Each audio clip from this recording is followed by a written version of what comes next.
blasts, followed by one prolonged blast on the whistle. If you hear the signal, please make your way to the life jacket assembly points, following the assembly station direction signs displayed. The buoyancy apparatus on the top deck is in fact the seating, which will accommodate, along with the open reverse life rafts, 860 passengers. The crew will be on hand to give instructions and advice. Please note that smoking is not permitted on any part of the vessel, and we also ask you not to stand on the seats or sit on the ship's railings. We advise you to remain seated throughout the journey, particularly when arriving and leaving terminals, and we ask cyclists to alight after all foot passengers have left the vessel. Please be aware that at certain times of the day, the links-bound passenger bridges will be at a steep angle. This time of day is called low water. You may have difficulty if you're elderly or infirm. When he was only 23, took 74 years to build, and is the largest Anglican cathedral in the world.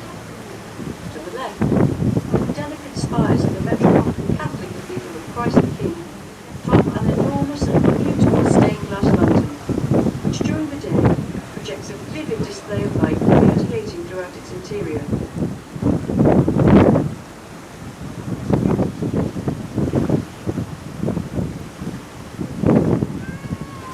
The tall square brick tower close to the river is the ventilation shaft and pumping station for the Queensway Road Tunnel, used for pumping out the fumes from the traffic which uses the tunnel every day.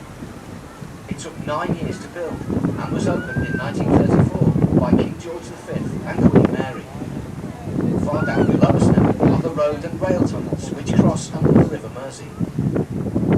As we approach Woodside Terminal, you can see in the distance some of the elegant Victorian architecture built during Birkenhead's heyday. Birkenhead was the first town in Europe to operate a dedicated passenger tramway, and the first ever public park was built here, an idea of William Laird, the famous shipbuilder. It was paid for by the council and designed by Joseph Paxton, a famous designer of Crystal Palace, that featured in the Great Exhibition of 1851. The park, officially opened in 1847, offered opportunity and recreation to all Birkenhead residents. The formation of a roundabout park.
And even some of the Mersey ferries.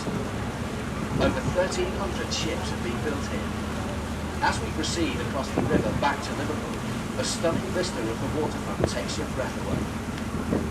Liverpool's bid for World Heritage status was approved by UNESCO in July 2004. The bid was based on Liverpool as a marine mercantile city and reflected the city's significance as a commercial port at the time of Britain's greatest global influence. The site includes the Pier Head with its world-renowned buildings and historic docks such as Stanley Dock, Wapping and Waterloo.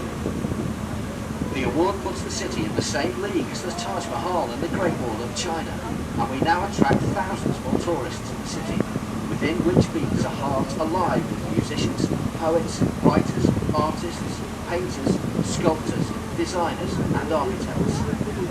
Liverpool is having a thrilling renaissance, and in 2008 was a European capital of culture. Looking to the water side, this is the King's Dock area with its 10,600 capacity arena and conference centre.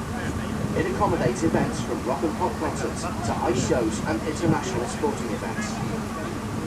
To the left of the arena is the Albert Dock, the largest set of Grade 1 listed buildings in Britain. Threatened with demolition for years, they were finally restored in the 1980s and have become one of the country's favourite tourist attractions, as well as kick-starting a resurgence of interest in Liverpool's wonderful architecture. The large white and glass construction that you can see behind and to the left of the Albert Dock is one side of Liverpool One, an innovative £950 million urban regeneration project that has transformed the heart of Liverpool city centre. To the left are the beautiful buildings known as the Three Graces, which together form one of the most majestic and famous waterfronts in the world. On the right is the Port of Liverpool building with its impressive copper dome. Opened in 1908, the design came from a rejected competition entry from the Anglican Cathedral. In the middle stands the Cunard building. Built in 1914, the building was designed in the style of 16th century Italian palace and was once the offices of the famous shipping line over Samuel Canal, who operated the first regular transatlantic lines between Liverpool and New York in 1840. Other famous shipping companies followed, such as the White Star Line, owner of the Titanic, and the Blue Star Line. Their magnificent liners berthed along the famous Prince's Landing Stage, which was for many years the longest floating landing stage in the world. It was from here that over 9 million emigrants passed through Liverpool between 1830 and 1890, on their way to a new life in America. Finally, the beautiful Liver building, erected by the Royal Liver Family Society in 1911, is perhaps Liverpool's best-known landmark.